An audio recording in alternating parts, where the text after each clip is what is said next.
baik anak asuh secara biologis ataupun anak asuh orang lain ya kita dititipi, misalnya kita di dunia pendidikan ataupun yang lainnya. Ini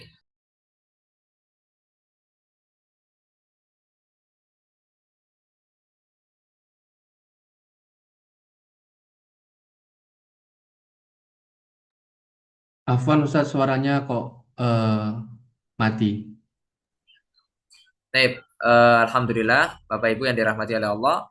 Ini adalah rangkaian dari Roadshow ya Pondok Pesantren Sabilus Salam. Ya, insya Allah pondok kita ini fokus untuk mendidik pengasuh anak-anak kita nanti, bagi Bapak Ibu yang menitipkan anak-anak Bapak Ibu di pondok kita ini. Semoga Allah SWT memberikan keberkahan bagi siapapun yang ikut andil, ya, yaitu orang-orang yang berada di lingkar dekat ya, seperti pewakaf tanah, donatur, ataupun para asatidah, dan siapapun itu, penasehat, pembina. Semoga dan Bapak Ibu sekalian yang turut ikut andil juga dengan menyekolahkan, menitipkan ya, putra dan putrinya ya, di Pondok Sabilus Salam. Tentunya di antara fitrah sebagai seorang kita pendidik, kita orang tua, kita pengen anak kita itu nurut ya, nurut pokoknya sesuai dengan yang kita inginkan gitu ya. Senang banget kalau kita punya anak yang nurut gitu. Tapi kan tidak semudah itu ya.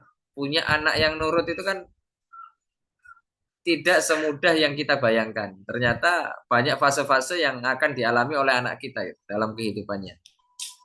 Dan ini ya ilmu cukup penting, ilmu tentang parenting. Makanya di sini insya Allah akan saya sebutkan ada 5 sebab anak itu kenapa kok sulit diarahkan. Ya, dan ini ya pembelajaran bagi saya juga melalui pengamatan lah ya, walaupun kita ini kan istilahnya masih junior dalam hal rumah tangga, tapi kan kita juga baca belajar tentang parenting ini agar bisa maksimal dalam mendidik ke depannya. Dan kita harus ketahui dulu sebelum itu kita sebutkan bahwasanya kewajiban kewajiban mendidik anak itu telah Allah sampaikan di dalam Al-Quran, dan ini akan dipertanggungjawabkan di hadapan Allah ya, sebagaimana Allah Subhanahu wa taala mengatakan dalam Al-Qur'an, ya ayyuhalladzina amanu qu anfusakum wa ahlikum nar. Wahai orang-orang yang beriman, jagalah diri dari kalian dan keluarga kalian dari api neraka. Makanya kata Syekh Abdul Razak Al-Badr, salah ulama di Madinah, beliau mengatakan ayat ini menunjukkan tentang wajibnya pendidikan keluarga, wajibnya mendidik anak, wajibnya mendidik istri, ya. Karena ini adalah amanah dari Allah Subhanahu wa taala. Karena kita berumah tangga bukan untuk hanya senang-senang ya, tapi kita untuk berjuang bagaimana bisa kelak bersama-sama di surga Allah Subhanahu wa taala sebagaimana kebersamaan kita ketika di dunia. Ini hal yang fondasi ya, hal yang pokok yang harus kita pahami. Sehingga niatkan dalam mengasuh anak kita itu pahala di sisi Allah Subhanahu wa taala. Bayangkan kalau kita 24 jam membersamai anak kita ya, dan kita niatkan itu pahala walaupun tingkahnya macam-macam ya, maka kita akan mendapatkan aliran pahala dari Allah SWT ya. Setiap detik kita, setiap menit kita, kalau kita niatkan ya karena Allah SWT dalam mendidik anak, karena anak ini amanah, maka ini sebagai bentuk ibadah yang besar di sisi Allah Subhanahu wa taala ya. Dan inilah bedanya orang yang berilmu dan terhadap masalah niat. Orang kadang ya membersamai anak-anak ya niat karena ya ini anak saya. Tidak diniatkan ini karena Allah, tidak diniatkan ini untuk mencetak generasi robbani, tidak diniatkan untuk mencetak generasi ulama, mencetak generasi orang-orang yang bermanfaat untuk agama, untuk negara dan lain sebagainya. Ya. Jadi kita harus hadirkan niat itu tatkala kita mengasuh, mendidik anak-anak kita. Baik. kita masuk pada pembahasan inti, yaitu ada, insya Allah saya akan sebutkan 5 ya. Mungkin nanti saya akan share materinya ketika kajian sudah selesai. Ya, nanti saya rangkumkan, nanti mungkin bentuk PDF atau yang lainnya. Saya akan share. Biar nanti di-share di grup ataupun yang lainnya, di platform yang lain. Di antara penyebab yang pertama yang menyebabkan anak kita ini sulit diatur adalah perkembangan psikologi anak. Ya, jadi jangan memvonis, ya, jangan cepat-cepat menvonis bahwasanya anak kita ini anak nakal. Ya. Karena kita tidak tahu anak kita masih dalam proses perkembangan. Ya. Misalnya kalau dalam ilmu psikologi itu kan anak usia 0 sampai 2 tahun itu kan masih usia yang sangat rentan ya. Dan itu tahapan yang bisa dibilang sangat berat sekali ya. Karena masing-masing bayi, anak-anak memiliki pola kebutuhan menyusui ya, sehingga kadang pola tidurnya tidak teratur dan lain sebagainya. Nah, makanya kita sebagai orang tua harus ekstra ya dalam usia-usia 2 sampai 2 0 sampai 2 tahun. Nah, kemudian ketika sudah mulai beranjak ke usia 3 tahun, nah itu anak sudah mulai belajar banyak hal lah. Bicaranya udah mulai banyak, tingkahnya sudah mulai aneh-aneh dan lain sebagainya. Kadang dia memiliki ketertarikan yang sangat tinggi kepada sesuatu. Ya, penasaran lah, kepo gitu ya. Nah, kadang dia sudah bisa mengucapkan ketika kita suruh gitu, enggak mau. Nah, itu ucapan-ucapan anak-anak di rentan usia 2 tahun sampai 3 tahun. Ya, dan itu di ilmu psikologi demikian disebutkan. Lalu kemudian ketika sudah menjelang 4 tahun, 5 tahun, 6 tahun, nah ini pengetahuan anak kita semakin luas. Apalagi kalau dia ya pergaulan, kita tidak batasi pergaulannya, misalnya di kampung dia main dari pagi sampai malam gitu. Ya. Ya ia tidak hanya belajar bersosialisasi dengan guru dan teman-teman sebayanya kalau dia sudah misalnya masuk di Raudatul Atfal, di lembaga pendidikan baik formal atau non formal, TPQ misalnya. Tapi anak-anak kita itu sudah bisa mempelajari tentang cara berkompetisi, ya. Bagaimana bisa nomor 1, bagaimana bisa menang, bagaimana bisa gitu ya. Nah, itu di usia-usia 4 sampai 6 tahun gitu. Ya. Nah, kita sebagai orang tua harus memberikan edukasi, memberikan arahan kalau mau berkompetisi, menang-menangan, juara, ya itu harus yang sehat, harus yang jujur, tidak boleh curang, tidak boleh menghalalkan segala cara, ya begini dan begitu. Nah, itu kita masukkan tuh nasihat-nasihat seperti itu. Dan kita juga harus memberikan dukungan. Kemudian kita juga memberikan aspirasi kalau mereka menang, kalau mereka memberikan yang terbaik, walaupun mungkin kalah, tetap kita kasih motivasi, kita kasih aspirasi. Kamu sudah hebat, kamu sudah berusaha, kamu anak yang pintar, ya, dan lain sebagainya. Lalu kemudian di fase dari usia 6 tahun sampai 12 tahun, nah ini sudah mulai tantangannya semakin besar. Ya, ini teman-temannya sudah mulai lebih banyak, ya. Kemudian dunianya udah mulai lebih banyak lagi. Ya, dunia luarnya lah lebih banyak. Apalagi misalnya dia di pondok pesantren, otomatis dia akan mengenal anak-anak dari berbagai macam daerah, akan melihat berbagai macam karakter, sifat-sifat yang berbeda. Ya. Nah, itu biasanya kalau seandainya anak-anak kita usia-usia seperti itu tuh biasanya cepat emosian. Ya, kalau misalnya keinginannya tidak dituruti, ya, cepat frustasi lah. Ya, maka kita harus sebagai orang tua harus mengawal itu dengan memberikan dorongan dan dukungan. Ya, kita harus berikan empati yang lebih kepada anak kita. Ya, kita harus sering bertanya kepada dia. Dan jadilah pendengar yang baik. Biasanya lagi senang-senangnya cerita anak-anak kita usia-usia segitu ya. Oleh karenanya ma'asyiral muslimin rahimanallah, itu adalah penyebab yang pertama ya, yaitu perkembangan psikologi anak. Jadi jangan langsung vonis anak saya nakal, sulit diatur. Enggak, anak-anak punya fase sendiri. Ya. Bagaimana kita hanya menyeimbangkan aja antara potensi anak-anak kita, perkembangan anak kita dengan kemauan kita. Jangan terlalu menuntut berlebihan. Ya, terlebih bukan usia-usia yang harus dituntut. Ya, itu yang pertama ya. Kemudian yang kedua, kenapa anak sulit diarahkan? Yaitu karena anak ingin mencuri perhatian orang tua. Nah, ya karena biasanya tidak dipeduliin. Kadang anak itu melakukan hal-hal yang aneh lah. Ya, kadang dilarang tapi dia buat. Ya, nah, itu memang seperti itu. Nah, itu adalah cara anak untuk agar diperhatiin. Ya, karena anak dikasih mainan, dikasih uang, dikasih ya hal-hal yang materi atau berupa barang itu nggak cukup. Tetap yang namanya anak, psikologi anak itu butuh perhatian, butuh didampingi, butuh dekapan, ya, butuh rangkulan gitu ya dari orang tuanya. Oleh karenanya kita harus selalu hadir, ya. Makanya ada harus waktu-waktu yang ngobrol, waktu-waktu kita sama-sama fokus dengan anak, ya. Misalnya caranya ya kita misalnya ada saatnya satu rumah itu healing tapi tanpa HP sehingga fokus gitu ya. Itu salah satu contohnya. Lalu kemudian yang ketiga, di antara penyebabnya adalah pola asuh yang kurang tepat. Ya, pola asuh yang kurang tepat. Nah, ini eh, pola asuh yang kurang tepat artinya kita sebagai orang tua ya punya peran kesalahan yang sangat besar. Artinya kita ini punya jiwa otoriter. Tidak memberikan kesempatan bagi anak untuk menjelaskan, tidak memberikan kesempatan kepada anak untuk memberikan alasan terhadap apa yang dia lakukan, perbuatan-perbuatan yang dia lakukan. Pokoknya semuanya serba maunya kita. Harus begini, harus begitu, gitu ya.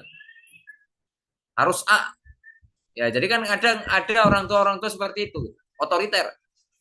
Ya, tidak memberikan ruang gerak kepada anaknya. Padahal anak punya keinginan. Ya, makanya ini juga introspeksi diri, muhasabah untuk orang tua.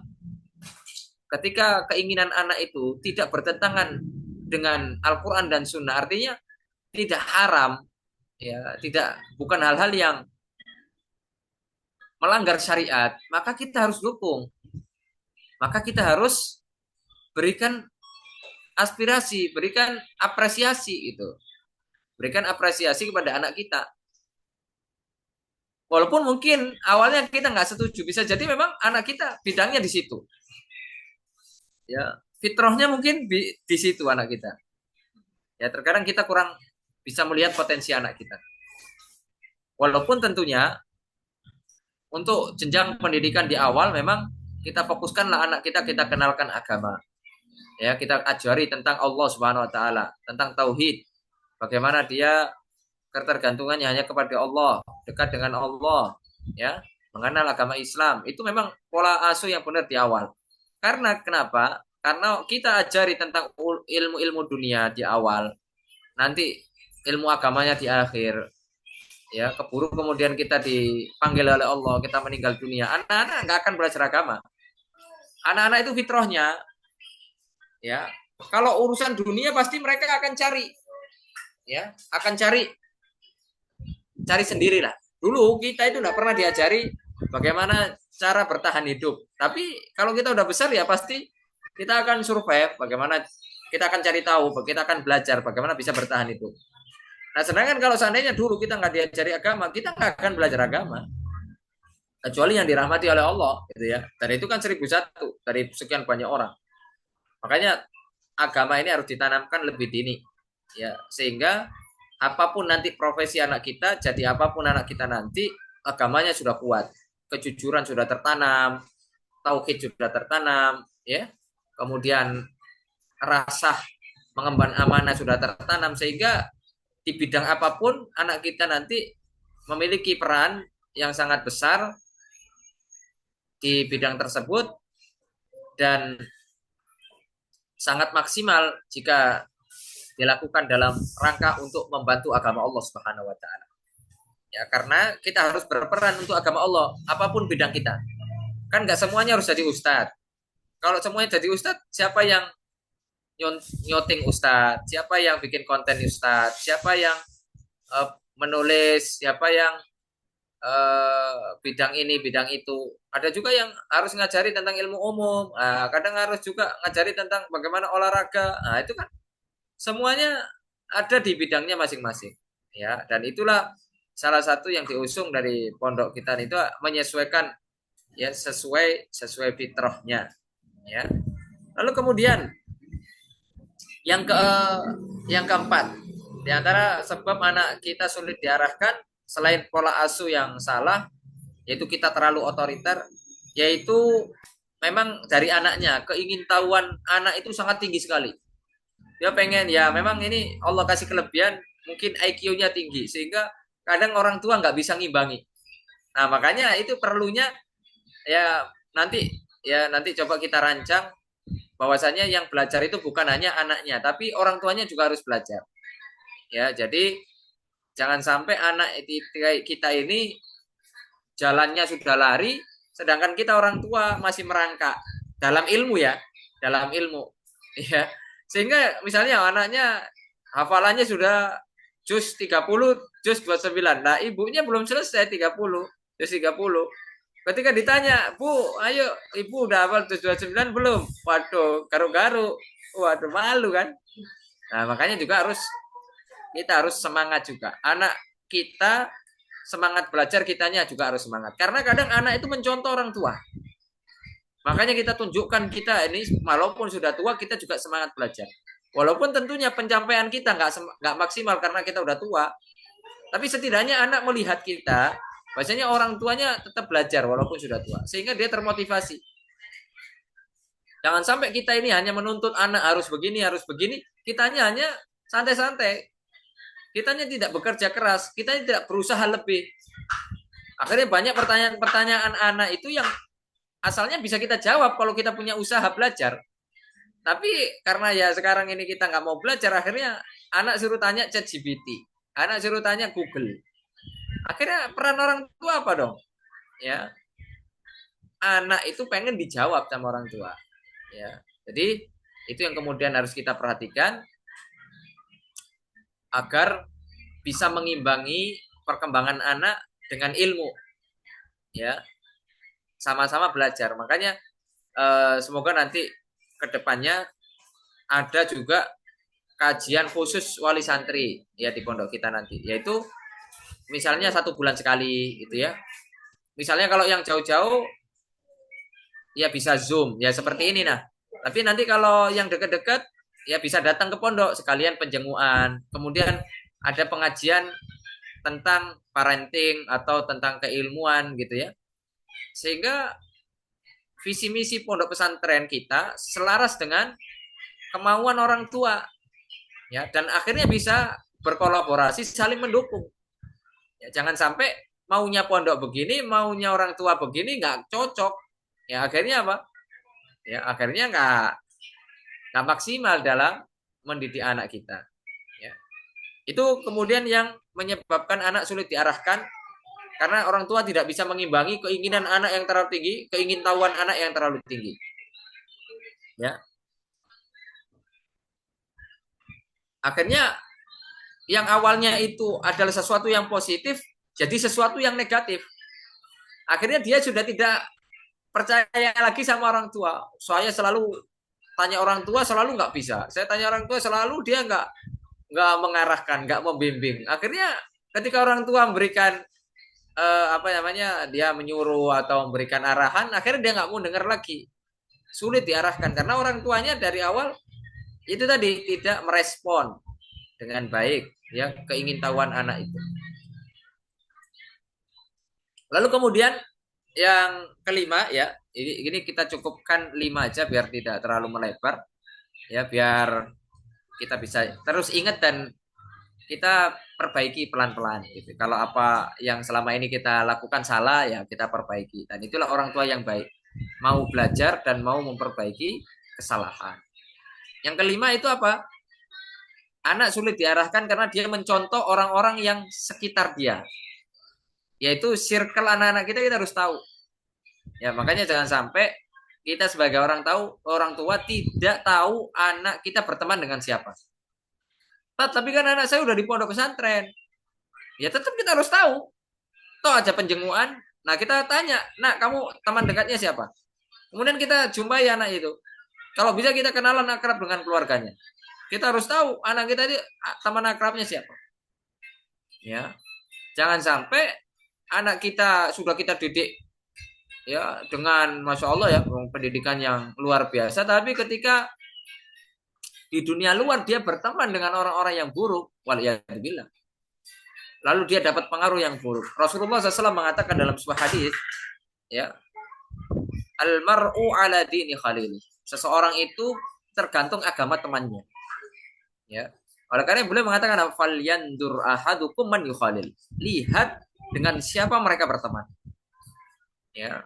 Jadi anak ya apalagi ya kalau biasanya kita itu ya apalagi misalnya orang-orang desa gitu ya, anak-anak desa itu kan masih punya lugu-lugu itu. Masih pergaulannya belum terlalu luas itu. Akhirnya banyak hal yang belum diketahui. Kemudian dia merantau ke kota segala macam. Banyak akhirnya kosakata-kosakata yang akhirnya dipelajari jorok, ada yang mungkin baik dan lain sebagainya. Itu biasanya sangat terpengaruh dari lingkungannya. Walaupun awalnya kita itu tidak tahu, karena kemudian kita berteman dan punya teman yang kurang baik, akhirnya kita terpengaruh. Makanya diantara yang dikatakan oleh para ulama, ya penghalang mendapatkan kebenaran itu adalah circle yang salah. Ya, makanya sebelum anak kita punya circle, berarti orang tuanya juga harus punya circle. Ya, circle yang positif, circle yang baik, circle yang mengingatkan kita kepada akhirat. Ya, alhamdulillah dengan pengajian-pengajian seperti ini kan kita mengumpulkan circle positif. Rugi kalau kita hidup ini tidak punya circle positif. Artinya tidak punya teman yang soleh. Karena ribuan teman yang kita punya, ya ribuan follower kita punya, tapi kalau nggak soleh nggak ada gunanya di akhirat. Bisa jadi musuh nanti di akhirat. Tapi kalau kita punya satu saja teman di dunia, tapi soleh, ya bisa jadi satu teman ini bermanfaat bagi kita pada hari kiamat nanti di akhirat kelak.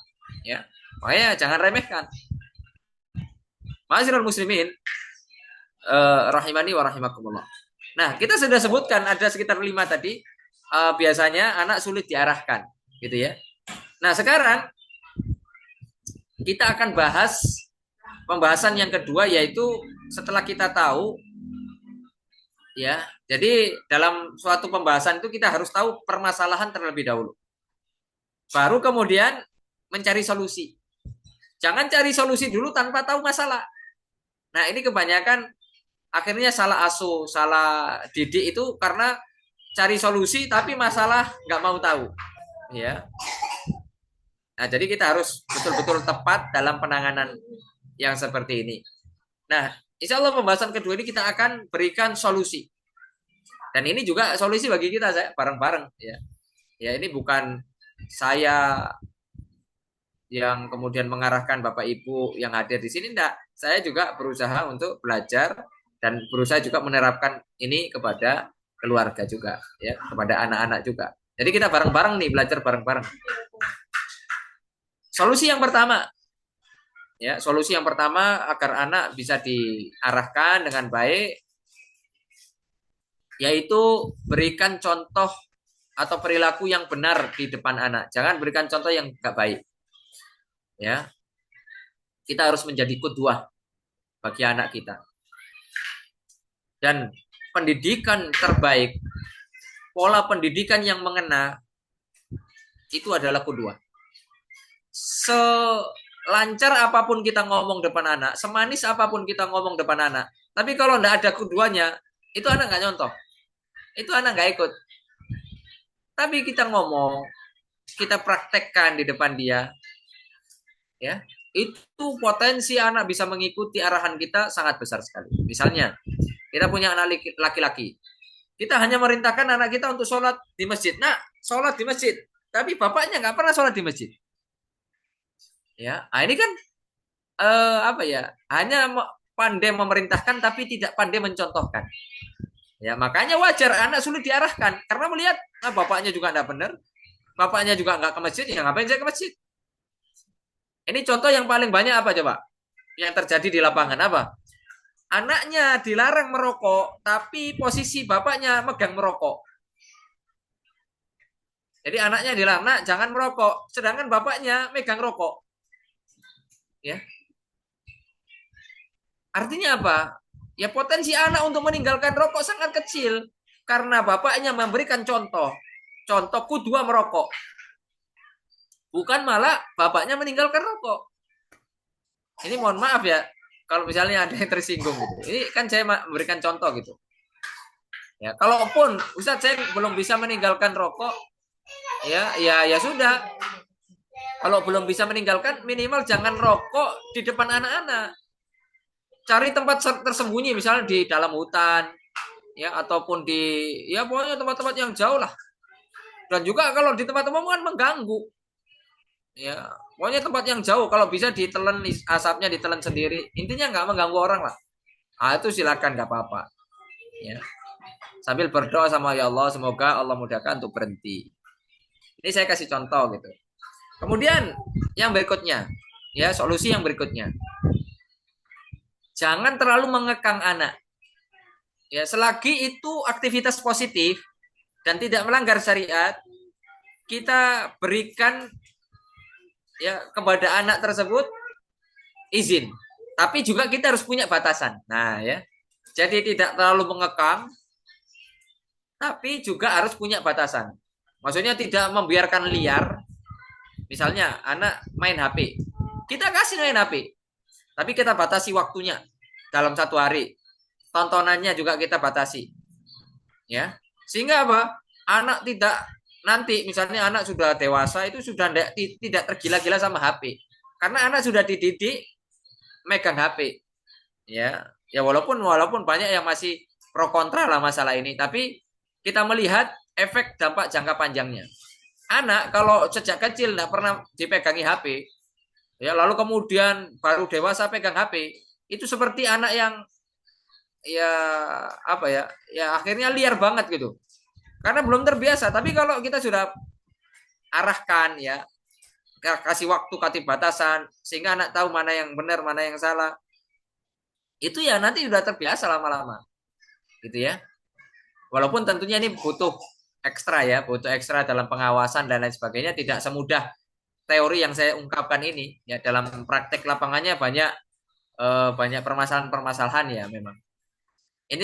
Intinya itu sebagai pendekatan contohnya ya. Ataupun hal-hal yang lain, misalnya anak pengen main keluar rumah.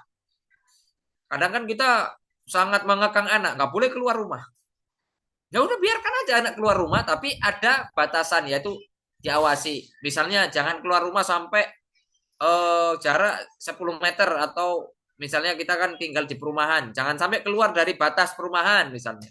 Udah dibatas itu aja karena kan sekarang rawan terjadi penculikan, ya rawan. Ya anak-anak kan belum paham misalnya naudzubillah tertabrak ya. Kalau misalnya kita tidak batasi ataupun hal-hal yang buruk ya yang lainnya gitu kan. Lalu kemudian berikan anak kesempatan untuk ya mengeksplor dirinya lah istilahnya. Ya. Misalnya anak izin mau main gitu ya, main. Silakan, apa-apa. Ya, tapi ya batasi jangan sampai larut malam, jangan sampai kalau misalnya udah agak dewasa jangan sampai meninggalkan sholat, waktunya sholat tetap sholat gitu. Jadi kita orang tua tetap harus memberikan arahan, memberikan edukasi, memberikan pengawasan. Nah, lalu kemudian di antara solusi anak biar mudah diatur ya, mudah diarahkan, berikan konsekuensi yang tegas. Ya. Berikan konsekuensi yang tegas. Ya.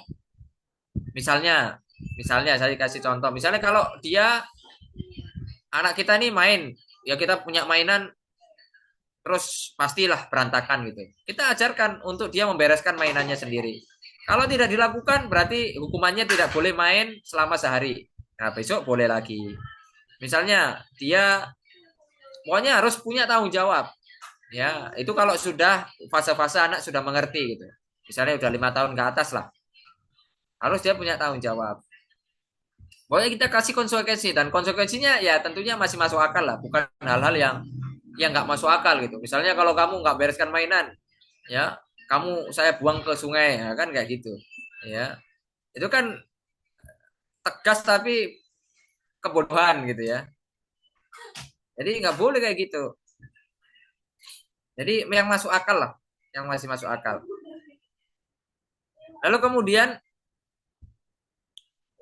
eh, tapi juga jangan sampai menghilangkan yang menjadi kebutuhan pokok anak. Ya, ini juga peringatan. Misalnya anak melanggar nih, kemudian nggak kita kasih makan sampai besok. Ya, ini juga tidak boleh. Ya, nggak boleh melakukan hal yang ini, harus kita ingat. Ya, kita hukumannya itu jangan sampai menyakiti anak, tidak memberikan makan atau over dalam memukul misalnya ya. Nah, kemudian di antara solusi yang berikutnya ya mungkin ini solusi yang terakhir ya. Walaupun tentunya masih banyak, ini kan kita karena waktu terbatas kita sebutkan saja beberapa solusi ini. Nah, yang solusi yang mungkin semoga ini bisa menjadi hal yang bisa kita terapkan bersama-sama ya. Kita dengarkan anak. Artinya misalnya anak kan mau melakukan sesuatu itu punya alasan. Coba kita kasih waktu anak itu untuk berikan alasan. Kita kasih waktu anak itu untuk berbicara, ya. Sehingga jangan kemudian kita ini eh, apa ya? Pengennya didengar kita sebagai orang tua, tapi tidak pernah mendengar anak, ya. Jadi kita itu seolah-olah apa ya? Itu tadi otoriter tadi itu salah asuh ya, salah pola asuh itu.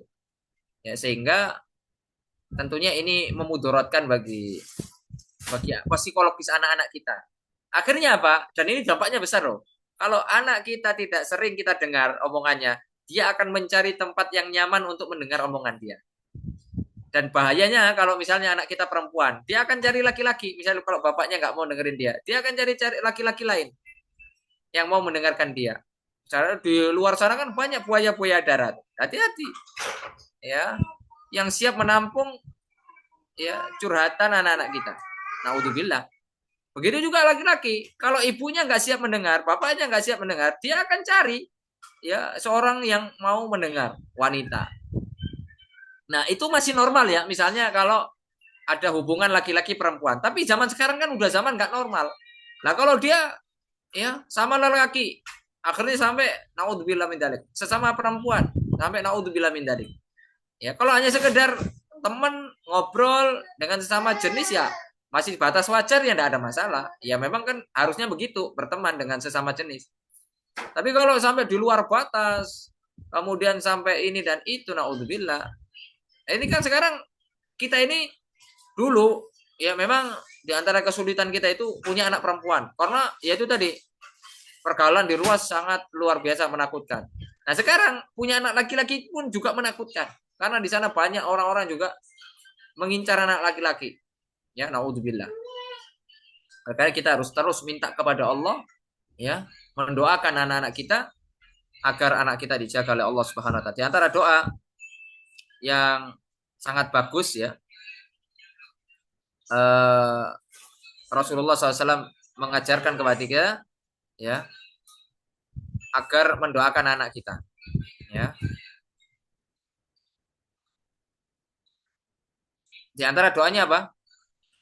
Allahumma gfir dzambahu, ya Allah ampunilah dosa anak kami. Wa tahhir qalbahu, sucikan hatinya. Wa hassin farjahu, dan apa? Jagalah kemaluannya.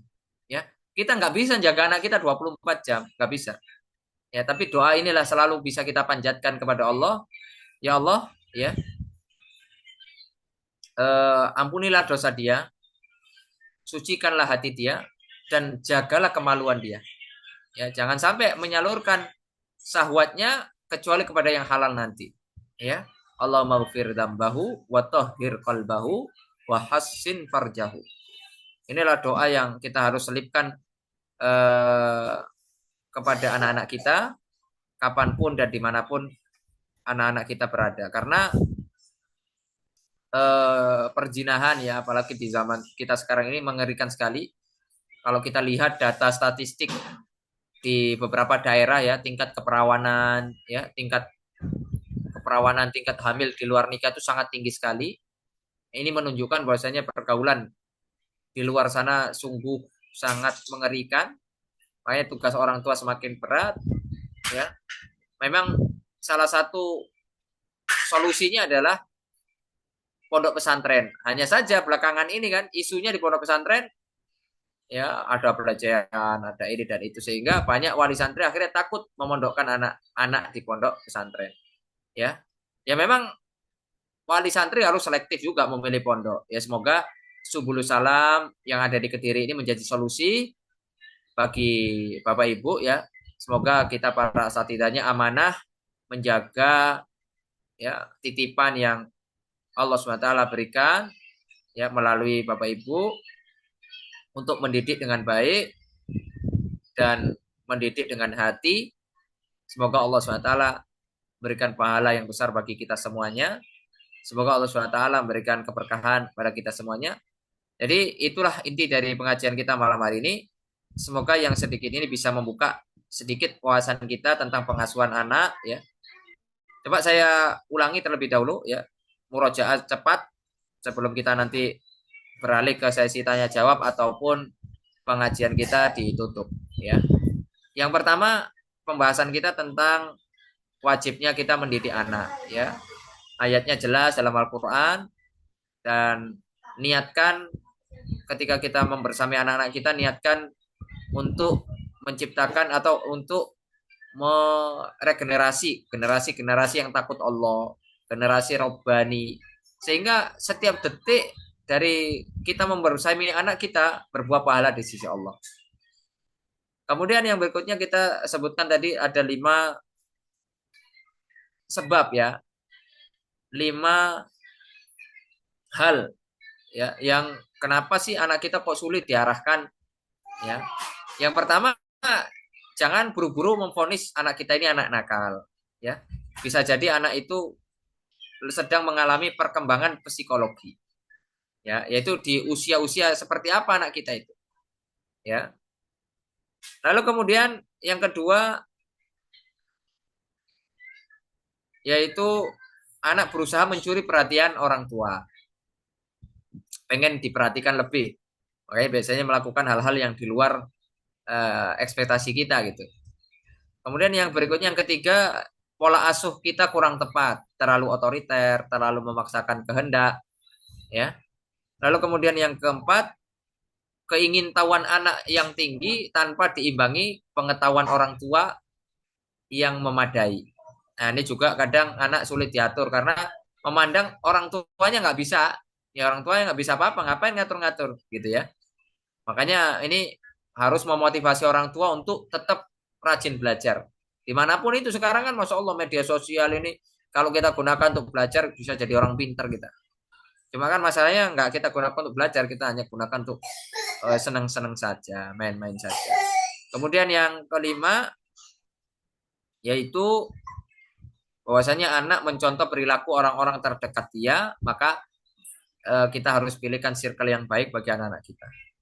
Tapi ya di antara solusi dari permasalahan tadi, karena setiap masalah pasti ada solusi, ya di antara solusi yang harus kita lakukan, solusi yang harus kita berikan agar anak-anak kita mau diarahkan, ya berikan contoh perilaku yang benar, jangan berperilaku yang buruk di depan anak, jangan mengekang, tapi berikan batasan, ya, berikan konsekuensi yang tegas, tapi ya itu tidak melukai, tidak ya menghilangkan hak-hak dia, ya, seperti kebutuhan pokok dia, ya, dan juga tidak mengancam nyawa dia, ya, misalnya ya terlalu ini tadi, seperti saya contohkan, kalau dia tidak membereskan mainannya, dibuang di kali, di sungai, gitu ya, itu contoh saja.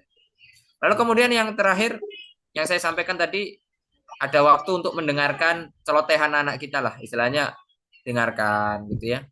Ya dengarkan aja. Kadang anak memang pengen didengar daripada nanti dia mencari orang-orang yang mau mendengar dia. Ya, kalaupun kita sibuk ya, kita harus sempatkan waktu kita. Masa 24 jam nggak ada waktu 1 jam untuk mendengarkan anak, untuk main sama anak gitu ya, harus ada waktu lah ya. Semoga ini juga bukan untuk siapa-siapa ya. Ini untuk saya pribadi ya. Kemudian kita share kepada Bapak Ibu semua, semoga bisa diterapkan sama-sama, semoga bisa direnungi bersama-sama sehingga menjadi ilmu yang bermanfaat, menjadi amal amal soleh bagi kita semua dalam mendidik anak-anak kita. Baik, mungkin itu yang bisa sampaikan. Barakallahu fikum. Kurang lebihnya mohon dimaafkan kalau ada salah kata, tidak ada niat untuk menggurui ya. Kita sama-sama bareng belajar karena kita hakikatnya adalah seorang pembelajar. Kita kembalikan kepada moderator untuk melanjutkan sesi yang berikutnya jika ada. Barakallahu fikum. Masya Allah, Ustaz. Insya Allah ilmu pada malam hari ini banyak kita bisa petik manfaatnya, nggih. Kita lanjut untuk sesi selanjutnya yaitu sesi tanya jawab, nggih. Mungkin bagi para peserta yang ingin bertanya langsung mau raise hand atau mau chat di kolom chat, boleh, monggo silahkan.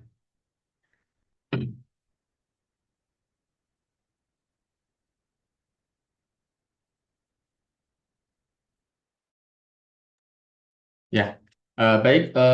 Pertanyaan pertama dari Ummu Khisma. Ya. Afwan Ustadz, bagaimana mengarahkan anak yang hobi menggambar ta- tapi tidak mengganggu hafalan Al-Qur'annya? Heh, seperti itu Ustadz, pertanyaannya monggo Ustadz. Hobi apa? Menggambar. Iya Ustadz, hobi menggambar tapi tidak mengganggu hafalan Al-Qur'annya. Masya Allah. Ya nggak apa-apa. Itu kan hobi yang positif. Tinggal kita arahkan gambarnya gambar apa. Ya, bisa jadi gambar itu bisa jadi duit loh. Saya kemarin eh, waktu ke Jogja pekan lalu itu saya diundang di galeri galeri apa gitu ya. Pokoknya galeri lukis. Itu dia tunjukkan gambar-gambar seni-seni yang luar biasa dan harganya itu bukan puluhan juta, tapi ratusan juta. Bayangkan tuh. Ya, jadi nggak usah dilarang gitu. Asalkan itu tadi dibatasi.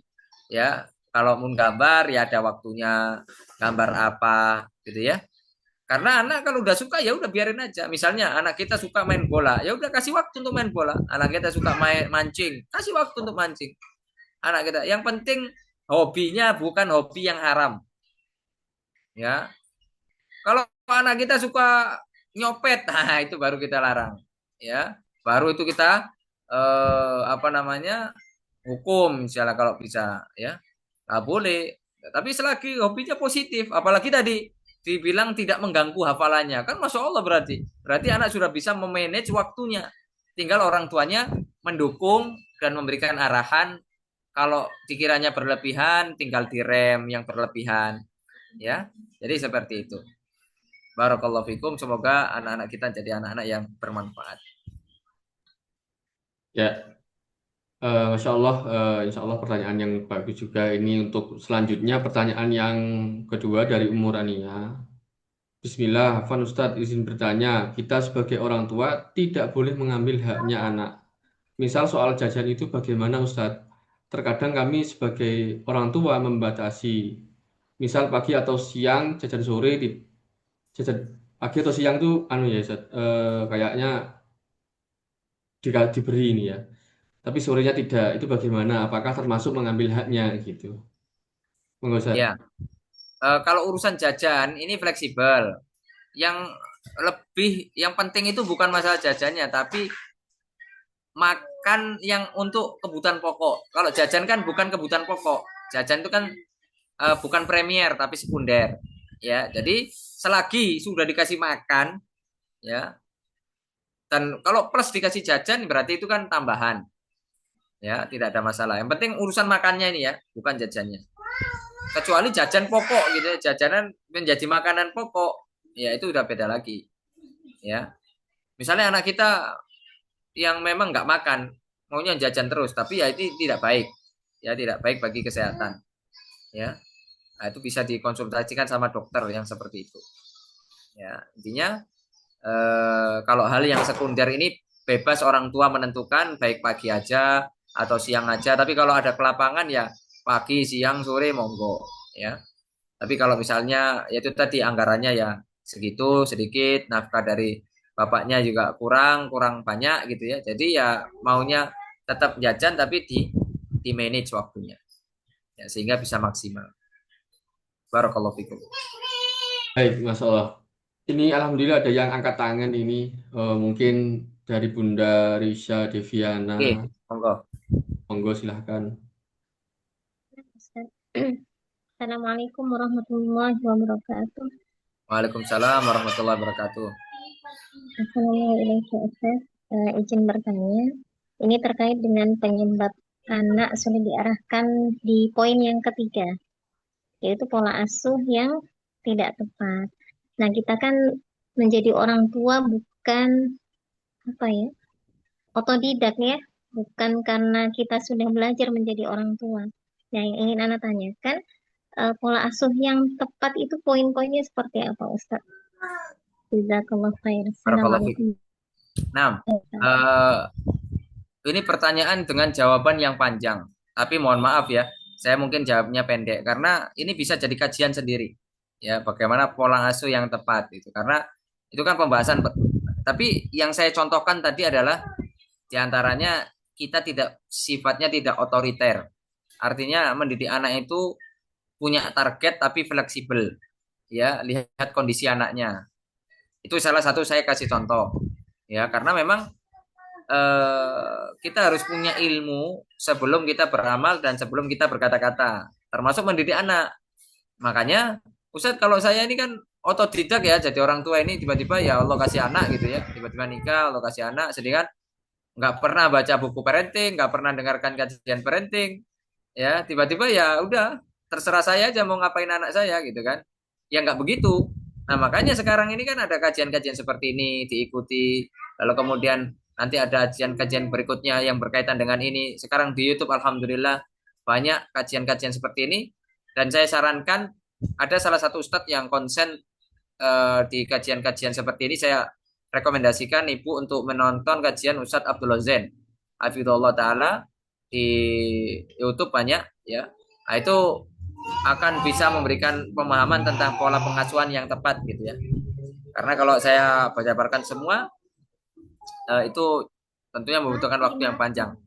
Cuma saya hanya bisa memberikan contoh untuk saat ini ya. Barakallahu fikum. Semoga Allah berikan taufik kepada kita semua. Ya, baik, insyaallah. Untuk selanjutnya, mungkin pertanyaan selanjutnya dari kolom chat ini dari Abu Hasan. Assalamualaikum Ustadz. Afwan, kalau anak di bawah 7 tahun, apa sudah boleh disanksi? Bagaimana kalau anak seneng banget ikut ke masjid saat sholat jamaah, tapi aktif sekali di masjid, melewati jamaah gerak sana sini? Jazakumullah khairan. Ya, barakallahu fikum. Tentunya anak ikut jamaah itu kita harus bisa mengkondisikan karena ada sisi positifnya yaitu membiasakan anak, tapi ada sisi negatifnya yaitu mengganggu orang lain. Dipilih mudorot yang paling kecil ya. Kita tidak boleh mengganggu orang lain, itu kan mudorot besar. Sedangkan anak akhirnya nanti nggak terbiasa Ustadz ya. Ya kita selang-seling. Ya kita kasih pemahaman kepada anak, nak boleh ikut, tapi kamu duduk di belakang. Ya kamu jangan rame, kamu jangan aktif. Nah, jadi seperti itu. Ya sehingga anak akan nanti akan sadar ketika dia ikut orang tuanya, dia akan diam. Nah saya juga mengalami hal demikian. Ya anak saya usia berapa ya? 2 tahun, 3 tahun, hampir 3 tahun itu selalu ikut ke masjid.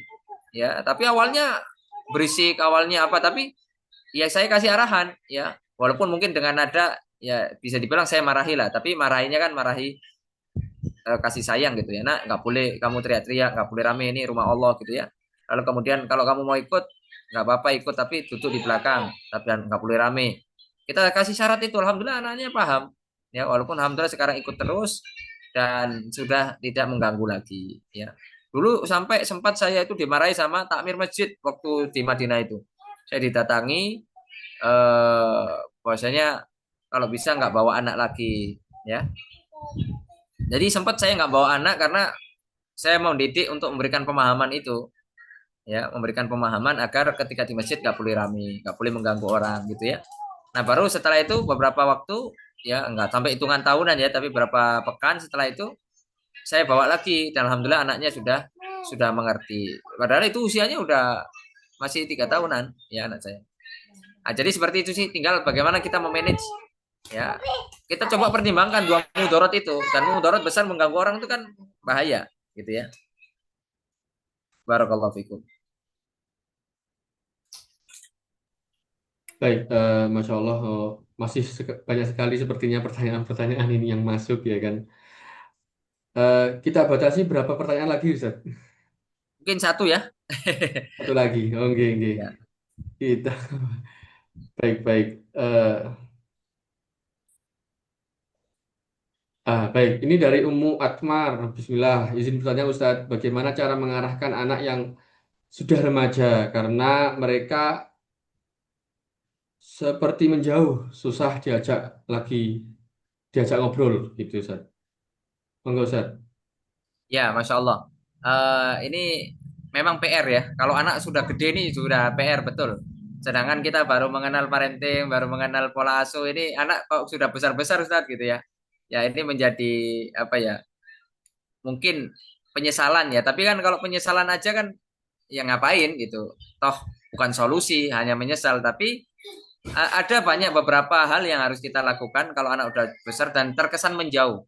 Coba kita kan pasti tahu kesukaan anak itu apa. Masa kita orang tahu nggak tahu kesukaan anak? Kan pasti tahu. Coba kita kasihlah anak-anak itu kesukaannya, hal-hal yang mereka suka, sehingga dia bisa dekat dengan kita. Ya, ya walaupun coba pilih-pilih yang hal sederhana lah, nggak harus yang keluar biaya banyak, nggak harus yang, ya misalnya masakan, ya contohnya masakan apa yang anak kita suka, ya kita buatkan, kita masakkan. Kemudian hal-hal apa yang dia suka dulu mungkin waktu dia kecil dan kita belum bisa memberikan kepada dia, coba kita berikan. Ya, jadi kita ambil hatinya dulu, ya, kasih kesukaannya. Ya, kemudian kita coba turuti dianya maunya apa. Selagi positif, coba kita dukung. Ya, misalnya, Mas saya sudah pengen nikah. Ya, akhirnya ya udah saya izinkan nikah. Cuma ada beberapa syarat. Saya harus kenal calonnya. Saya harus tahu calonnya bagaimana. Saya harus tahu bagaimana kamu punya sifat tanggung jawab. Bagaimana kamu sekarang sudah bisa nggak mencari nafkah dan lain sebagainya. Jadi hal-hal yang kadang anak-anak menjauh itu karena anak kalau mendekat pasti dimarahi, pasti tidak dikasih kesempatan menjelaskan, pasti. Nah itu harus kita introspeksi muhasabah, ya, karena anak itu biasanya menjauh bukan tanpa sebab, ya, tapi dia tahu kalau kita mendekat sama orang tua itu kesannya itu orang tua otoriter, nggak mau mendengarkan, maunya hanya keinginan orang tua saja. Sedangkan kan anak juga punya keinginan gitu. Nah, jadi itu yang kemudian harus dilakukan. Semoga dengan solusi yang kecil ini bisa memberikan dampak yang besar bagi anak kita yang menjauh jadi semakin dekat. Dan terkadang ada butuh hal-hal yang misalnya kadang ketika hal yang sulit dialami anak kita, kita hadir. Atau misalnya manfaatkan kondisi-kondisi kita sedang sakit. Ya, pastikan kita juga ditimpa sakit ya, orang tua ya. Nah, itu kan biasanya ada empati anak. Ya, anak yang fitrahnya lurus kan pasti punya empati kalau dengar orang tuanya sakit. Nah, di saat-saat itu bukan berarti kemudian kita harus pura-pura sakit enggak. Tapi memang kalau misalnya kita misalnya lagi demam atau apa gitu ya. Coba kita telepon anak kita misalnya kalau dia merantau, kalau dia jauh atau nggak merantau tapi dia kok sering keluar. Coba nak pijeti dong gitu ya. Nah, dari situlah manfaatkan untuk ngobrol. Ya gimana kamu sekarang? Maksudnya aktivitasmu apa di luar sana segala macam. Ya kemudian kita juga jangan sungkan untuk minta maaf ya, minta maaf kalau selama ini kita kurang dalam mendidik, selama ini mungkin kita ini keras dalam dan sebagainya. Sehingga anak itu insya Allah luluh lah dengan hal seperti itu ya. Semoga Allah SWT berikan taufik kepada kita, kelancaran dalam anak-anak kita, amanah dari Allah Subhanahu wa taala. Jazakumullah khairan. Ya, saya mohon maaf kalau ada salah kata dan lain sebagainya. Ya, semoga kita bisa berjumpa kembali di lain kesempatan untuk membahas tentang pendidikan anak-anak kita. Makasih banyak ya pada moderator. Semoga kita dipertemukan di waktu yang akan datang. Ya, baik, syukron kami ucapkan jazakumullahu khairan katsiron kepada narasumber kita pada hari ini, yaitu Ustadz Abu Yusuf Ahmad Ja'far. Insya Allah kita akan bertemu langsung di tanggal 20 nggih, Ustadz. Ya, Alhamdulillah webinar sesi 1 Roadshow Pondok Karakter Sabilus Salam pada malam hari ini eh, berjalan dengan lancar dan selesai. Bagi untuk peserta yang pertanyaan-pertanyaannya belum terjawab, insya Allah akan dibantu akan dijawab, bisa chat di WhatsApp nih, di WhatsApp-nya official Sotab bisa ya. Insya Allah nanti akan, kalau misalnya tidak di chat insya Allah akan kami share pertanyaan dan jawabannya ke grup Sotab seperti itu. Oke, untuk nomornya, untuk pertanyaan-pertanyaan yang belum terjawab bisa dilihat di kolom chat. Insya Allah sudah saya sertakan. Baik, kita tutup dengan doa kafaratul majelis. Subhanakallahumma wa bihamdika asyhadu an la ilaha illa anta astaghfiruka wa atubu ilaik. Assalamualaikum warahmatullahi wabarakatuh. Waalaikumsalam warahmatullahi wabarakatuh. Syukran Ustaz, jazakallahu khairan Ustaz.